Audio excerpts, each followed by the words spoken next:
વશિષ્ઠ બોલ્યા, હે રામ, સઘળા જીવોના બીજરૂપ પરબ્રહ્મ આકાશની જેમ વ્યાપક છે, તેથી તે જીવોની અંદર પણ રહેલા છે.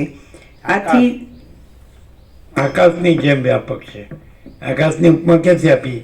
આજે કાંઈ નથી, આભાસ કલ્પના કાંઈ નથી, આભાસ બ્રહ્મ આ હુંથી અમને પોતાને જ, અમે પોતે જ પરમાકાશ છે ને અમને પોતાને જ પરમાકાશને, પરબ્રહ્મ, પરમાત્મા, પરમાકાશ, પરમ ચિદાકાશ, મહાચિદાકાશ, પરમ સત્ય, પરમ તત્વ, અમે પોતે જ એને આ કાંઈ નથી એવા હુંથી એને આકાશની ઉપમા આપી. પણ કાંઈ નથી એવું કાંઈ નથી, એટલે એને આકાશની ઉપમા પણ કાંઈ નથી. કારણ કે આ હુંથી જે આકાશ દેખાય છે તો એ દેખું એ આ હું જે કાંઈ નથી એવી આભાસ કલ્પના, કાંઈ નથી એવો આભાસ બ્રહ્મ હું, અને એનું દ્રષ્ટા દર્શન દ્રશ્ય એમાં આકાશ, સમજાય છે કે નહીં? એ કાંઈ નથી. એટલે એને કાંઈ નથીની ઉપમાની જરૂર નથી. અને હું પોતે જ, સમજાય છે ને, આપ સચ્ચિદાનંદ ઘન પરમાકાશ છું. અમે પોતે જ પરમાકાશ છીએ. ક્લિયર થાય? એટલે આકાશ જેવું એમ વ્યાપક તો ક્યાંથી કહેવાય છે? આ હું કાંઈ નથી ત્યાંથી કહેવાય છે. નહીં તો એને આકાશની ઉપમાની જરૂર નથી, કારણ કે તો કાંઈ નથી એવો એવી આભાસ કલ્પના છે, કાંઈ નથી એવી એવો આભાસ ભ્રમ છે આકાશ. અહીંથી જુઓ, કાંઈ નથી એવા હુંથી જુઓ આભાસ કલ્પના કે આભાસ ભ્રમથી, તો અમે પોતે જ પરમાકાશ આકાશ રૂપે ભાસે છે. પણ કાંઈ નથી એવું થી જોવું એ કાંઈ નથી, એટલે આકાશ જોવું એ કાંઈ નથી, અને અમે પોતે જ પરમાકાશ છીએ. ક્લિયર થાય છે? એકદમ આકાશ જેવું વ્યાપક, એટલે અમે પોતે જ એવા. પછી આકાશની ઉપમાની જરૂર નથી.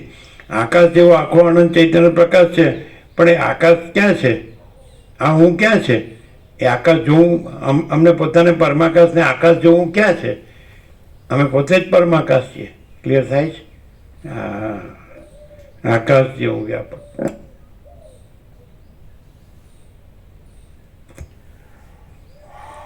વશિષ્ઠ બોલ્યા, હે રામ, સઘળા જીવોના બીજરૂપ પરબ્રહ્મ આકાશની જેમ વ્યાપક છે, તેથી તે જીવોની અંદર પણ રહેલા છે. આથી જીવોની અંદરના ભાગમાં જે જગત છે તેમાં પણ અનેક જીવો રહેલા છે. ચૈતન્ય એક રસ પરબ્રહ્મથી આથી જીવોની અંદરના ભાગમાં જે જગત છે તેમાં પણ અનેક જીવો રહેલા છે.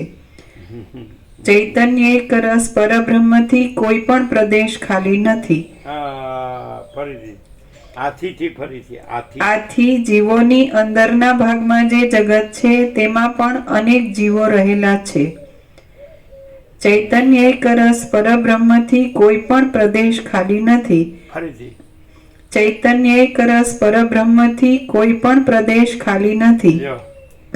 અમે પોતે જ ચૈતન્ય એક રસ પરબ્રહ્મ છીએ, અને વ્યાપક, સમજાય છે ને? અનંત અને ઘન અને ભરપૂર અને પરિપૂર્ણ, કોઈ જગ્યા ખાલી નથી. અમે પોતે જ અનંત ચૈતન્ય એક રસ પરબ્રહ્મ છીએ, અખંડ સચ્ચિદાનંદ છીએ, એકરૂપતા છીએ, કૈવલ્ય અણી સુધાર પાર છીએ, પરમ શાંતિ છીએ, મહાકૈવલ્ય છીએ, મહાસામાન્ય છીએ, સ્વયં પ્રકાશ છીએ, સચ્ચિદાનંદ છીએ, નિરપેક્ષ છીએ. ચૈતન્ય એક રસ પરબ્રહ્મથી કોઈ, એટલે કોઈ જગ્યા ખાલી નથી. એટલે પછી કાંઈ નથી એવો આભાસ કલ્પના હું, કાંઈ નથી એવી આવો આભાસ બ્રહ્મ હું થી પછી એટલે નથી, એટલે એનાથી જે બધું દેખાય છે એ પણ કાંઈ નથી. આખું સમષ્ટિ વ્યક્તિ કારણ સૂક્ષ્મ સ્થૂળ, ખ્યાલ આવે? સૃષ્ટિ સ્થિતિ પ્રલય એ કાંઈ નથી. અને અમે પોતે જ ચૈતન્ય એક રસ પરબ્રહ્મ છીએ. અનંત વ્યાપક, સમાન પૂર્ણ એકરૂપ, અનંત વ્યાપક, અવૈયક્તિક, સાર્વત્રિક આ પ્રકાશ છે. પ્રકાશને પછી અનુભવ કે જ્ઞાન પણ ન કહેવાય, સાક્ષાત્કાર પણ ન કહેવાય. સમજાય છે? આખું મહાચિદાકાશ, સ્વયં પ્રકાશ, સંપૂર્ણ પ્રકાશ, પરમ ચિદાકાશ, પરમ જ્યોતિ, અખંડ જ્યોતિ, અને પૂર્ણ બ્રહ્મ, અનંત તેજ ઘન, અનંત ચિત ઘન, અમે પોતે જ છીએ. અને કાંઈ નથી એવી આભાસ કલ્પના હું, કે કાંઈ નથી એવો આભાસ બ્રહ્મ હું, અને એનાથી જે બધું દ્રષ્ટા દર્શન દર્શે એ કાંઈ નથી. ખ્યાલ આવે? એટલે કીધું કે અંતે વેદો કે શ્રુતિ પણ નેથી નેથી કરીને મૌન થઈ જાય છે. ન હતી એમ સમજે છે? અમે પોતે જ જે પરમાકાશ છીએ તો એને એ આ નથી એમ કરીને પછી મૌન થઈ જાય, કારણ કે એ પોતે પણ નથી, કહેનાર પણ નથી. શ્રુતિ જે અમને પરમાકાશને કહે છે તો એ અમે પરમાકાશમાં અમને કહેનાર નથી, બીજો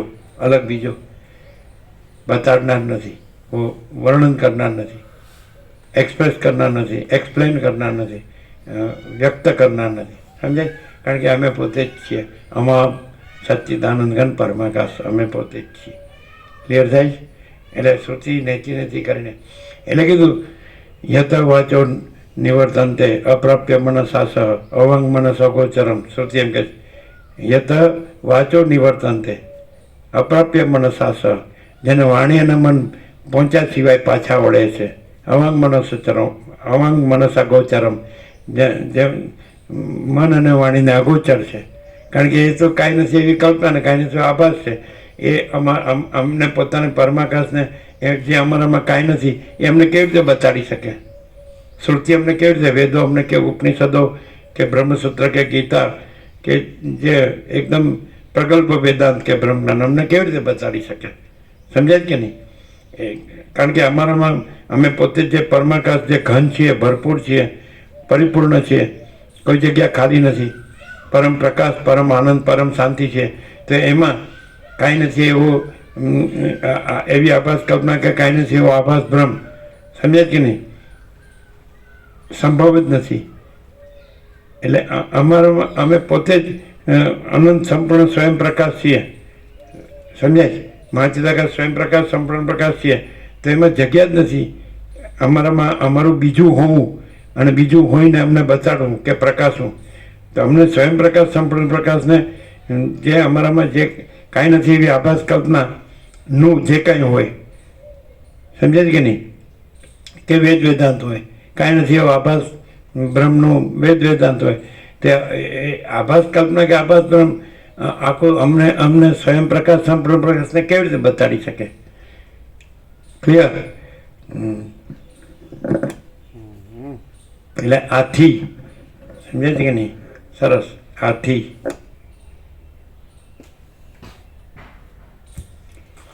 આથી જીવોની અંદરના ભાગમાં જે જગત છે તેમાં પણ અનેક જીવો રહેલા છે. ચૈતન્ય એક રસ પરબ્રહ્મથી કોઈ પણ પ્રદેશ ખાલી નથી. એટલા માટે કેળના થાંભલાના છોતરાની જેમ એક જીવની અંદર અન્ય જીવ રહેલા છે. વળી પૃથ્વીના ઉદરમાં કીડાઓની પેઠે એક જીવની અંદર બીજા ઘણા જીવો પણ રહેલા છે. જેમ ગ્રીષ્મ ઋતુમાં દેહની અંદરના મળમાં તથા પસીનામાં જે કીડાઓ રહે છે તેઓ પણ દેહની અંદર જ રહેલા કહેવાય છે. તેમજ જેમ ગ્રીષ્મ ઋતુમાં દેહની અંદર મળમાં તથા પસીનામાં જે કીડાઓ રહે છે તેઓ પણ દેહની અંદર જ રહેલા કહેવાય છે. તેમજ જે જીવો પરબ્રહ્મની અંદર રહેનારા જીવોમાં રહે છે તેઓ પણ પરબ્રહ્મમાં જ રહે છે. શુદ્ધ ચૈતન્ય રૂપ પરબ્રહ્મ જ્યાં દ્રશ્ય રૂપે રહેલું છે ત્યાં તે દ્રશ્યની અંદર તેના ભોગતા જીવો પણ રહેલા છે. એ જીવો પોતપોતાના કલ્યાણ માટે વિચિત્ર પ્રકારની ઉપાસનાઓના ક્રમોથી જે રીતે યત્ન કરે છે તે રીતને અનુસરતા ફળોને તરત પ્રાપ્ત થાય છે. એટલે દેવતાઓનું યજન કરનારા જીવો દેવતાઓને પ્રાપ્ત થાય છે, યક્ષોનું યજન કરનારા જીવો યક્ષોને પ્રાપ્ત થાય છે, હિરણ્યગર્ભનું યજન કરનારા જીવો હિરણ્યગર્ભને પ્રાપ્ત થાય છે અને પરબ્રહ્મનું યજન કરનારા જીવો પરબ્રહ્મને પ્રાપ્ત થાય છે. શું છે આ યજન? શું છે આ યજન? શું છે? આદિથી રહિત, અંતથી રહિત અકૃત્રિમ ચૈતન્ય પ્રકાશ જ ખરો દેવ છે અને અખંડિત બોધ ચૈતન્ય દેવનું પૂજન છે. તો શું છે? તો પછી પરબ્રહ્મને પૂજન, એનું યજન કરનારા પરબ્રહ્મને પ્રાપ્ત થાય છે. આવ્યું ને? છેલ્લું ફરીથી લાસ્ટ યજન એ આ રહ્યું. પરબ્રહ્મનું યજન કરનારા જીવો પરબ્રહ્મને પ્રાપ્ત થાય છે. સત્યમ પરમ ધીમહી. તો આ શું કહે છે? જે પરબ્રહ્મ રહેલા છે એ કહે છે અમે અમારું પોતાનું જ યજન કરીએ છીએ. અમે પોતે જ પરબ્રહ્મ અખંડ સચ્ચિદાનંદ છીએ અને આ અખંડિત બોધ એ અમે પરબ્રહ્મનું જ યજન છે. સમજાય છે કે નહીં? એટલે 38નો રાઉન્ડ શું છે કે આખો અનંત ચૈતન્ય પ્રકાશ પરમાત્મા પોતામાં પોતાને સાંભળે છે. આખો અનંત ચૈતન્ય પ્રકાશ પરમાત્મા પોતામાં પોતાને સાંભળે છે. પરબ્રહ્મનું યજન કરનારા પરબ્રહ્મ એટલે આ યજન શું છે? અખંડિત બોધ જ. અખંડિત બોધ ચૈતન્ય દેવનું પૂજન છે. ચૈતન્ય દેવતા ચૈતન્ય એકરસ પરબ્રહ્મ. તો પરબ્રહ્મ આ પરબ્રહ્મનું યજન એટલે એનો અર્થ એમ થાય કે અમે પોતે જ પરબ્રહ્મ અખંડ સચ્ચિદાનંદ છીએ અને આ અખંડિત બોધ છે એ અમે અમારું જ પૂજન યજન કરીએ છીએ. કારણ કે સદાશિવે કીધું વસિષ્ઠને કૈલાસમાં કે પૂજક પૂજા અને પૂજ્ય દેવ એક જ ચૈતન્ય છે. પૂજક પૂજા અને પૂજ્ય દેવ એક જ. આ પેલું જ મંગલાચરણ જ એવી રીતે કર્યું કે જે સત્તારૂપ પરમાત્માથી આ સર્વભૂતો ઉત્પત્તિ સ્થિતિ લયના આકારને ભાસે છે અને એ જ જ્ઞાનરૂપ પરમાત્માથી સમજે છે સર્વદ્રષ્ટા દર્શન દ્રશ્ય જ્ઞાતા જ્ઞાન ને આ બધી કર્તા કર્મકરણ આ બધી ત્રિપુટીઓ એ પરમાત્મા જ્ઞાન જ જ્ઞાન એ જ ઉત્પત્તિ સ્થિતિ લય આકારે થાય છે. પરમાત્મા પોતે જ છે. એ જ પરમાત્મા બ્રહ્માંડમાં આનંદના કણો રૂપે એ સચ્ચિદાનંદ પરમાત્માને નમસ્કાર. એ રીતે વાલ્મીકીએ પણ ભરદ્વાજને મંગલાચરણ રીતે કર્યું કે જે અખંડ પ્રકાશ પરમાત્મા પૃથ્વીમાં ભૂમિમાં સ્વર્ગમાં આકાશમાં પ્રકાશે છે, દેહની બહાર ને દેહની અંદર પણ પ્રકાશે છે, તે અખંડ પ્રકાશ પરમાત્માને નમસ્કાર. એટલે અમે પોતે જ અખંડ પ્રકાશ પરમાત્મા છીએ. સમજાય? અને એટલે પ્રહલાદ આખ્યાનમાં એવું જ છે જ એને પોતાના સચ્ચિદાનંદ પરમાત્માનો સાક્ષાત્કાર થયો એટલે હું પોતે મને નમસ્કાર કરું છું. એ રીતે છે હું પોતે.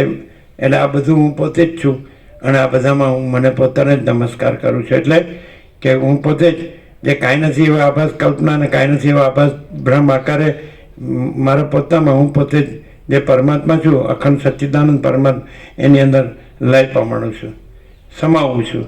એટલે એમાં એ ભિન્ન નથી. જે કાંઈ નથી એવી આભાસ કલ્પના કે કાંઈ નથી એવો આભાસ બ્રહ્મનું લય પામવું. રમણ કે છે એમ કે અહંકારનો પરમાત્મામાં લય એ નમસ્કાર. તો એ હું મને પોતાને જ નમસ્કાર કરું છું. એટલે મારા પોતામાં જ મને પોતાને જ લય એટલે સમાધિ. સમજાય છે કે નહીં? સમાવવું, સમાહિત કરવું, સમાધિ. આ સહજ સમાધિ છે કે પોતે જ કેવળ પરબ્રહ્મ અખંડ સચ્ચિદાનંદ છે. એ સહજ સમાધિ છે. એ પરબ્રહ્મ સ્વરૂપ છે, એ સહજ સ્વરૂપ છે, કેવળ સ્વરૂપ છે, એ જ સહજ સમાધિ છે. અને બસ અમે પોતે જ છીએ અને બીજું છે જ નહીં, બીજું થતું જ નથી. પરબ્રહ્મનું યજન કરનારા પરબ્રહ્મને પામે છે. આ પરબ્રહ્મનું યજન છે. આ દેશવા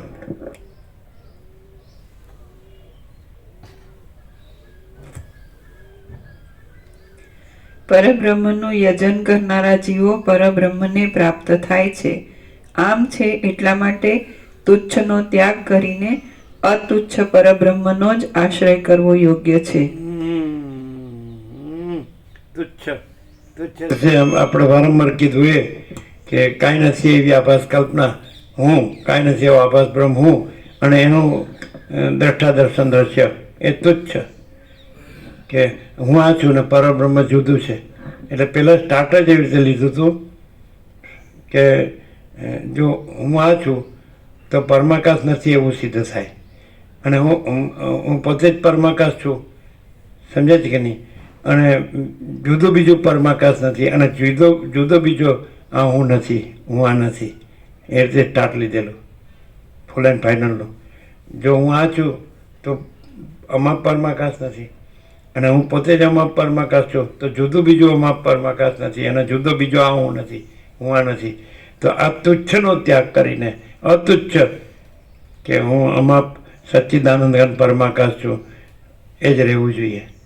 આ તુચ્છનો ત્યાગ કરીને એટલે જે કાંઈ નથી એવી આભાસ કલ્પના હું અને કાયમ નથી એવો આભાસ બ્રહ્મ હું. સમજે છે ને? તુચ્છનો ત્યાગ કરીને અતુચ્છ જ એટલે હું કેવળ પરબ્રહ્મ અખંડ સચ્ચિદાનંદ છું. હું કેવળ અખંડ જ્યોતિ સ્વરૂપ પરમાત્મા છું. હું પોતે અનંતપૂર્ણ પરબ્રહ્મ છું, સ્વપ્રકાશ. હું કેવળ અનંત સંપૂર્ણ મહાચિદાકાશ છું. તો અતુચ્છ, તુચ્છનો ત્યાગ કરીને અતુચ્છ જ રહેવું જોઈએ. આ દૂધ કા દૂધ ને પાણી કા પાણી, દૂધ કા દૂધ મેં પાણી કા પાણી, આ ભાગ ત્યાગ લક્ષણા છે. પ્રક્રિયા જેને કહે છે ભાગ ત્યાગ લક્ષણા, તો આ ભાગ ત્યાગ લક્ષણા છે. સમજાય? એટલે તુચ્છનો ત્યાગ કરીને તો જે કાંઈ નથી એવી આભાસ કલ્પના હું, કાંઈ નથી એવો આભાસ બ્રહ્મ હું નો ત્યાગ કરીને, એટલે માચિદાગર સબ કુછ છે મેં કુછ નહીં, તો જુદું માચિદાગર નથી. હું કેવળ અનંત સંપૂર્ણ માચિદાકાશ છું. અને જે કાંઈ નથી એવી આભાસ કલ્પના હું નથી, કાંઈ નથી એવો આભાસ બ્રહ્મ નથી. હું નથી એટલે શૂન્યતા નથી. હું કેવળ સમજાય છે કે નહીં? કેવળ અનંત સંપૂર્ણ મહાચિદાકાશ છું. એટલે મહાચિદાકાશ જુદું બીજું નથી. ખ્યાલ આવે છે કે મહાચિદાકાશ જો હું આ છું તો મહાચિદાકાશ નથી. હવે એનો અર્થ શું થાય? હું આ છું એટલે પરમાકાશ નથી, એનો અર્થ શું થાય? હું આ છું એટલે પરમાકાશ નથી, એનો અર્થ શું થાય? નહીં, હું આ છું અને પરમાકાશ નથી, એનો અર્થ શું થાય? એ તો પછી હું પરમાકાશ છું અને જુદું પરમાકાશ નથી અને જુદો આ હું નથી. પણ હું પરમાકાશ છું એટલે સ્ટાર્ટ એવી રીતે લીધું, હું આ છું અને પરમાકાશ નથી. અને ઘણી વાર કીધું કે આ નથી, 4 અક્ષર કીધા હતા, આ હું નથી, ઘણી વાર કીધું. સમજાય કે નહીં? એટલે તુચ્છનો ત્યાગ એટલે ત્યાગ કરવો નથી, છે જ નહીં. નથી એનો ત્યાગ કરવાનો નથી. નથી એને નથી કહેવા પણ નથી, એ તો નથી. અને છું જ એને છું કહેવા પણ નથી, એ છું જ. ક્લિયર થાય? છું જ એને છું કહેવા પણ નથી. હું છું તો એ કાંઈ કહેવા પણ છે? ન કહું તોય છું. હું પરમાકાશ છું, હું અમાપ સચ્ચિદાનંદ ઘન પરમાકાશ છું. હું કેવળ પરબ્રહ્મ અખંડ સચ્ચિદાનંદ છું. હું કેવળ અખંડ જ્યોતિ સ્વરૂપ પરમાત્મા છું. હું પોતે અનંતપૂર્ણ પરબ્રહ્મ છું, સ્વપ્રકાશ. તો એ કાંઈ કહેવાથી નથી. સમજાય? કયો કે ન કયો, કયો તો એ જ છું અને ન કયો તો એ જ છું. શું કહે? ક્લિયર થાય છે? તો જો હું છું તો પરમાકાશ નથી એવું થાય. સમજાય?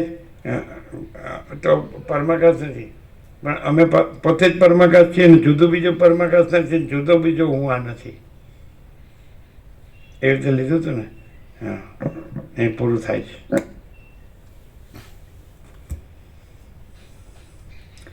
પરબ્રહ્મનું યજન કરનારા જીવો પરબ્રહ્મને પ્રાપ્ત થાય છે. આમ છે એટલા માટે તુચ્છનો ત્યાગ કરીને અતુચ્છ પરબ્રહ્મનો જ આશ્રય કરવો યોગ્ય છે.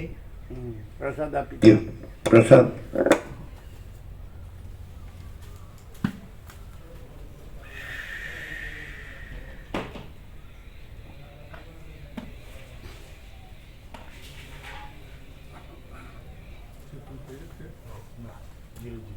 અમે આવી આવો 2 મિનિટમાં. ક્લિયર થાય છે જીતુ પ્રભુ? ક્લિયર થાય જ ને? આર પાર हम आते हैं 2 मिनट में.